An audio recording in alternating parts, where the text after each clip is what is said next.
유도선 목사입니다. 오늘도 여러분과 함께 은혜 받게 되었습니다. 오늘 보는 순서상으로는요, 역대하를 전할 차례입니다만 오늘 이 말씀을 여러분과 공유하기 위해서 오늘 이 말씀을 전합니다. 하나님의 성전의 하드웨어와 소프트웨어, 이 컴퓨터 겉껍데기는 하드웨어죠. 그 안에 프로그램이 이제 저장이 돼야 깔려 있어야만 되는 거죠. 그러면은 하나님의 성전의 하드웨어와 소프트웨어, 역대상 21장은요 사탄이 일어나서 이제 다윗을 충동해 가지고 이스라엘을 괴수하게 하니 이렇게 시작이 됩니다. 그런데 사무엘 하의 평행규절을 보면요, 하나님께서 다윗을 격동시키셨다 이렇게 되어 있습니다. 역대상에서는 사탄이 그랬다. 그런데 평행규절인 사무엘 하에서는 하나님이 그러셨다. 그러면 이 문제를 어떻게 이제 조화를 시킬 수가 있는가? 사탄이 대적하는 것을 하나님이요 허용을 하셨다. 그러한 뜻이 됩니다. 그러면은 하나님께서 허용하신 의도가 무엇인가? 이 점을 우리는 이제 탐색을 해야 합니다. 이제 계수하니까 말이죠. 이스라엘 중에 칼을 뺄 만한 자가 110만 명이고요. 유다 중에서는 47만이라 정말 엄청난 수인 거죠. 다윗은 시편에서요, 여호와여 주의 은혜로 나를 산같이 굳게 세우셨더니, 이렇게 하신 것은 하나님의 은혜인 거죠. 그런데 다윗이 교만해진 거죠. 그래서 주의 얼굴을 가리심에 내가 근심하였나이다. 그렇게 이제 진술을 합니다. 그래서 다윗이 징벌을 당하게 되죠.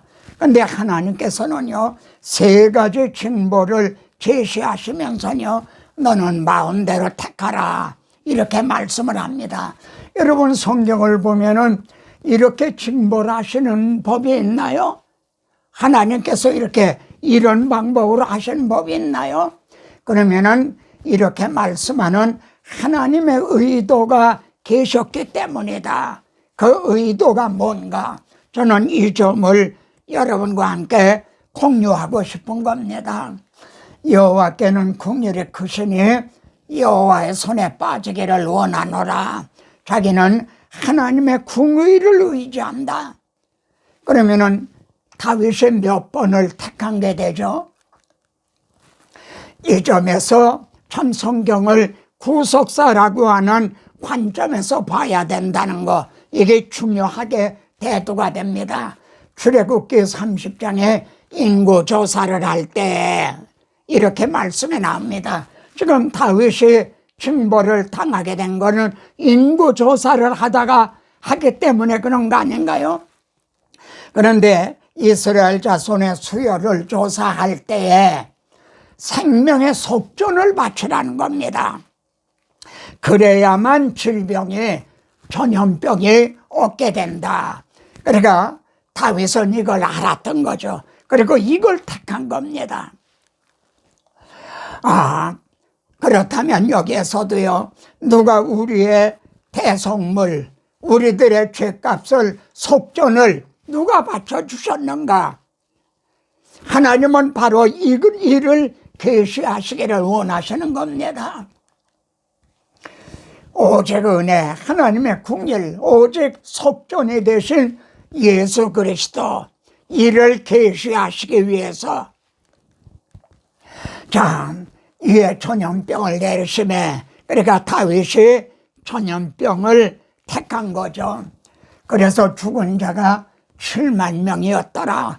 그리고 ING예요. 지금 계속 죽어가는 거예요. 그렇다면은 빨리 속죄를 바쳐야, 그래야만 징벌이 멈추겠죠. 그래, 그때 하나님은 이제 갓 선지자를 통해서요, 오르난의 타작마당에 가서 여호와를 위하여 제단을 쌓으라 이렇게 지시를 하십니다. 오르난의 타작마당. 그래서 다윗이 갔더니 그냥 쓰시라고 그럽니다. 만일 그냥 쓸 수도 있어요.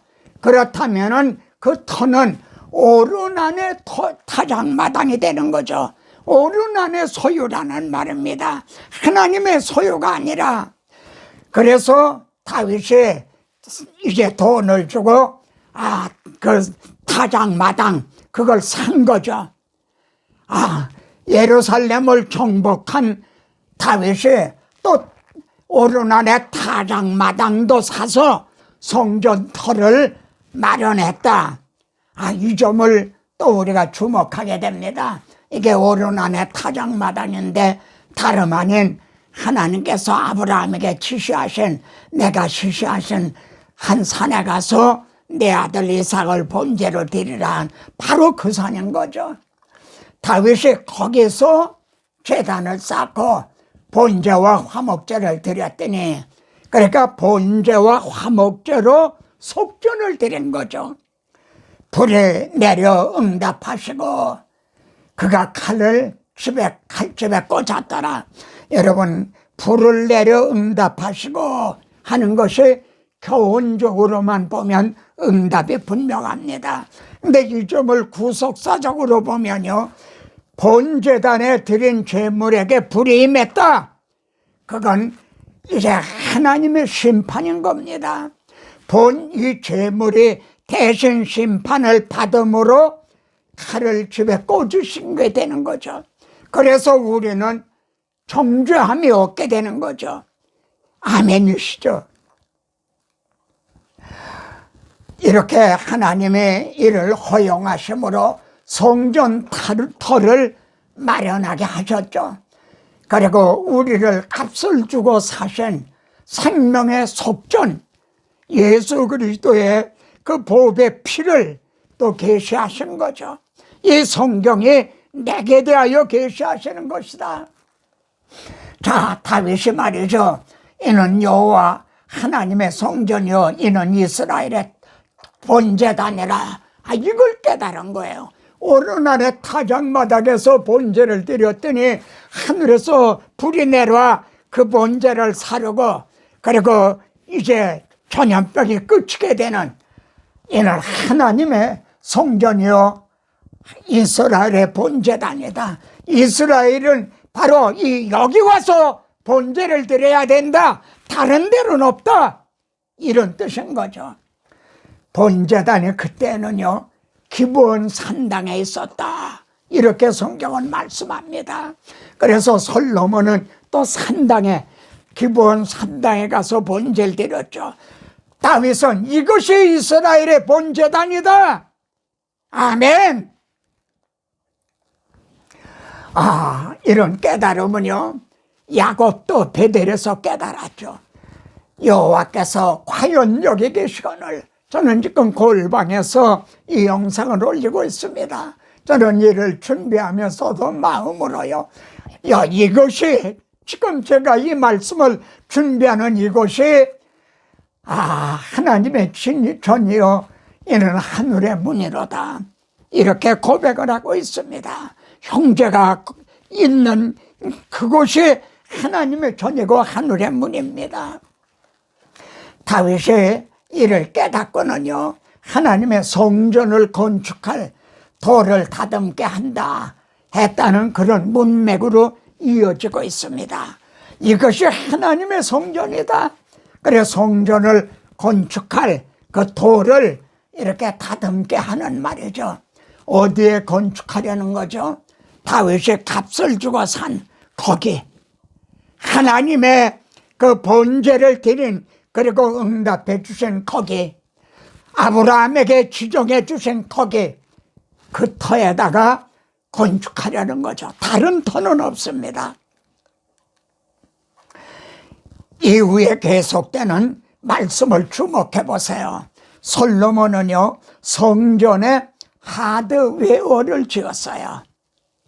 하나님은 무엇이 부족하신 것처럼 사람이 지은 하드웨어에 계신 분이 아니에요. 다윗은 그런데요, 성전에 소프트웨어를 준비했어요. 여러분, 하나님이 거하시는 소프트웨어가 뭔가요? 하나님의 피로 사신 하나님의 백성, 하나님의 자녀들, 이것이 소프트웨어예요. 아멘. 그래서 23장에 보면요, 계수함을 받은 게 또 많이 나와요. 계수하다가 이런 징벌을 받게 됐지 않나요? 근데 또 계수해요. 수많은 사람들이 말이죠, 계수함을 받아요. 그리고 그들이 하나님 성전에 소프트웨어인 거예요. 그런데 왜 계수하는데도 또 징벌이 내리지 않나요? 이들은 값을 주고 산 사람들이에요. 이해가 되시죠? 이는 하나님의 본제단이라 그 값을 주고 산 사람들, 그래서 계수함을 받는데 징벌이 임하지 않는 거예요. 자, 그래서 성전에서 섬길 레위인을 계수하죠. 값을 주고 산 사람들이에요. 계수한이 모두가 38,000명이었다. 그 중에 24,000명은 성전의 일을 보살피게 하고 4,000명은 문지기로 하고 4,000명은 찬양하는 찬양대가 4,000명이나요. 그리고 진설병, 소제문, 무교 전병을 굽는 것, 반죽하는 것, 이런 일을 이제 맡은 직분을 다 이렇게 맡겼어요. 오늘날도 이제 성도들을 섬기기 위해서 이제 주방에서 이제 식사를 준비하는 그런 분들도 있죠. 무교 전병을 굽는 것이나 반죽하는 것이나 이게 다 하나님이 맡겨주신 직분들이에요. 1차 독자들이 바벨론에서 돌아온 1차 독자들이 이 말씀을 들으면서 어떤 격려를 받았을까요? 그리고 오늘의 이 독자, 이 말씀을 받는 여러분들의 각성은 뭡니까? 제사장을 24 반열로 또 이렇게 첫째 반열, 둘째 반열, 근데 여덟째는 아비야요, 이렇게 말씀합니다. 누가 생각나죠? 유대왕, 누가복음에 본 유대왕 헤롯 때 아비야 반열에 제사장이 있었으니 그 사람의 사가랴예요. 세례 요한의 아버지였다. 그리고 이 말씀이요, 신령한 제사를 드릴 거룩한 제사장이 될지라. 우리들에게로 이것이 이렇게 이제 이어진 거죠. 이게 성경을 구속사로 볼 때 깨닫게 되는 겁니다. 여러분은 솔로몬의 성전은 불타버렸잖아요. 하드웨어는 불타버렸어요. 근데 다윗이 이제 세운 소프트웨어, 제사장의 반열은 우리들에게까지도 너희는 왕같은 제사장들이라. 정말 너무나 감격스러운 거죠. 또 찬양대를 25장에는요 찬양대를 24 반열로 이렇게 하죠. 아삽과 헤만과 여두둔, 이들이 찬양대 대장들인 거죠. 오늘도 뭐 예루살렘 찬양대, 임마누엘 찬양대, 뭐 시온 찬양대, 뭐 이렇게 찬양대들이 많잖아요. 그리고 이제 첫째부터 24째까지 말이죠. 먼저 여호와께 감사하게 하여, 먼저 제일 처음으로 할 것은 봉사가 아니에요. 하나님이 행해 주신 걸 감사하고 찬양하는 일인 거예요. 그 행하신 일을 만민 중에 알릴지어다. 만입이 내게 있으면 그 입다가 지고 내 구주 주신 은총을 늘 찬송하겠네. 그런데 이 판을 가지고도 늘 찬송을 못하고 있는 거 아닌가요? 다른 말은 그냥 나불대면서 돼요. 26장에는 성전 문지기들, 성전 곡간을 맡은 자들이요. 곡간 맡은 자들. 성전의 전 곡간과 성물 곡간을 맡았으며, 그 중에 어떤 자는 말이죠, 수요대로 기구를 말이죠, 이제 들여가고 또 내오고, 그릇을 내오고 들어가고, 이런 직분도 또 맡았어요. 얼른 보면은 어때요? 나 아는 일들이 하도 적어 큰 열매 눈앞에 안 되어도 주님께 죽도록 충성하면 생명의 면류관 얻으리라. 27장에는 천부장, 백부장, 그러니까 뭐 순장, 구역장, 무슨 다락방 인도하는 이런 직분들을 또 이렇게 했죠. 각 반열이 24,000명씩이라.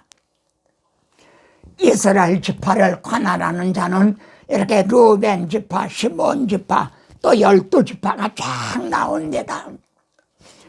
하나님의 성전의 하드웨어는요, 솔로몬이 지었지만 이처럼 소프트웨어는요, 다윗이 다 마련을 한 거예요.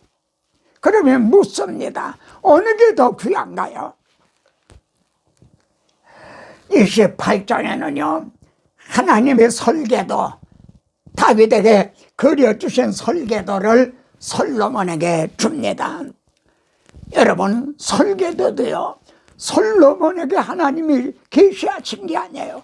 다윗에게 주셨어요. 하나님의 손이 나에게 그려서 이렇게 주셨다. 그걸 솔로몬에게 너는 하드웨어를 지어라, 이대로 내게 소프트웨어를 주셨다. 29장에서요, 내가 위하여 준비한 것으로 성전을 건축하게 하옵소서, 이렇게 기도를 드리죠. 그리고 이 날에 무리가 크게 기뻐하여 여호와 앞에서 먹으며 마셨더라. 이게 화목제물입니다. 하나님과 화목하게 됐잖아요. 그래서 하나님 앞에서, 여호와 앞에서 먹으며 마셨더라. 전에 같으면은 그냥 당장 죽죠. 근데 화목제물로 드려주셨기 때문에 하나님과 화목이 돼서 내 음성을 듣고 문을 열면 나는 그에게로 들어가 그로 더불어 먹고 그는 나로 더불어 먹으리라. 내 임금의 순례 주여, 이 천한 몸 저 복의 피로 감추고 주 친히 사신 몸이 오니 나 이제서 나 죽으나 주 뜻만 따라 살리라. 신명기에 보면요, 모세에게 모세 오경만 기록하게 하신 게 아니라 이 노래를 써서 이스라엘 자손들에게 가르쳐 부르게 하라. 이런 말씀이 나와요.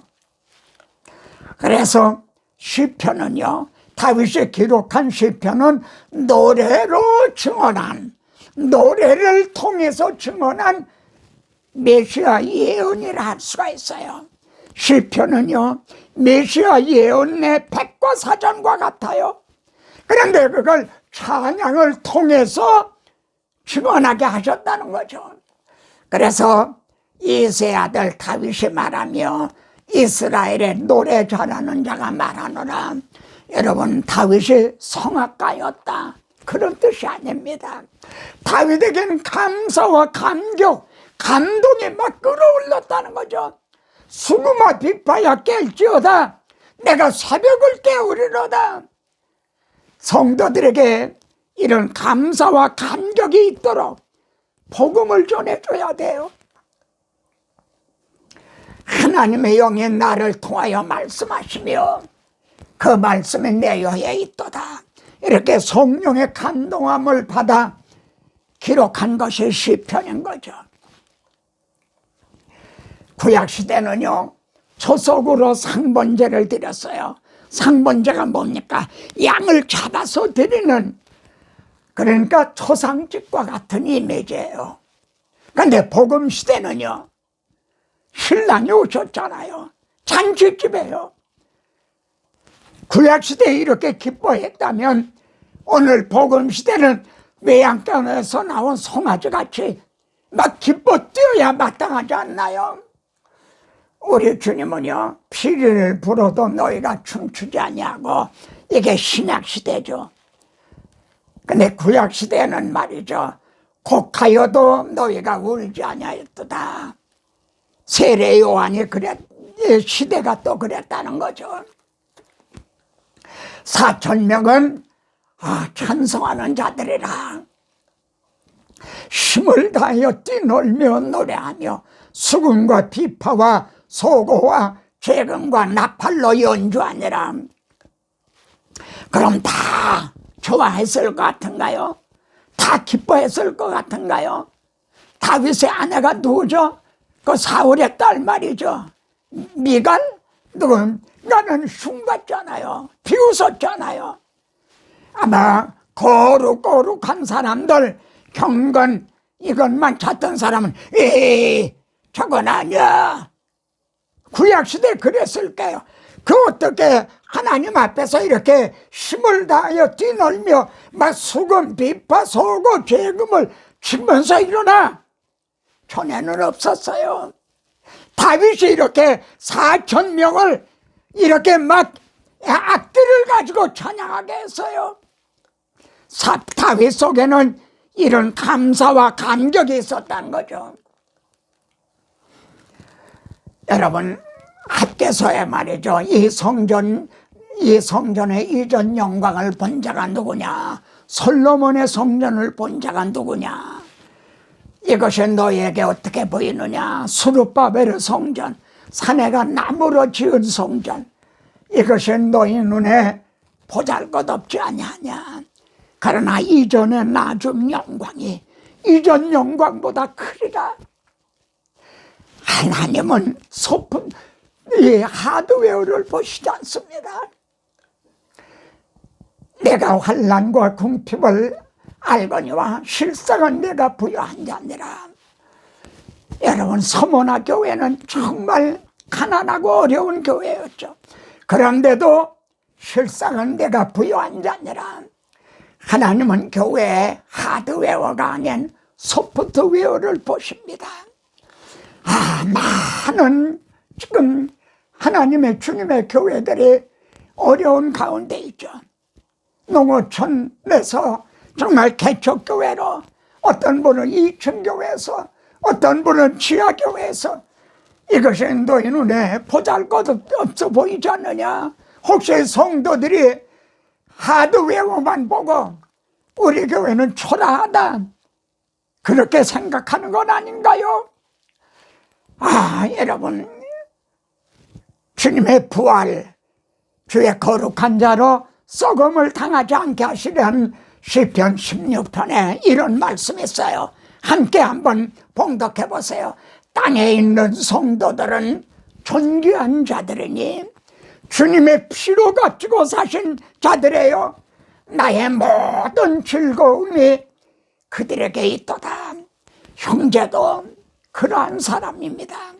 자기의 아들을 아끼지 아니하고 모든 사람을 위하여 내어주십니까? 목사님만 위해서 내어주신 게 아니에요. 형제를 위해서도요, 가난한 형제를 위해서도요, 아끼지 않고 내어주신 땅에 있는 성도들은 존귀한 자들이니 힘을 내시고 용기를 내십시다. 이 말씀을 듣는 1차 독자들도 힘을 냈을 거예요. 오늘날 이 코로나 시대의 성도들이요, 일어나십시다. 지라이 힘을 내십시다. 다음 시간에 또 뵙겠습니다.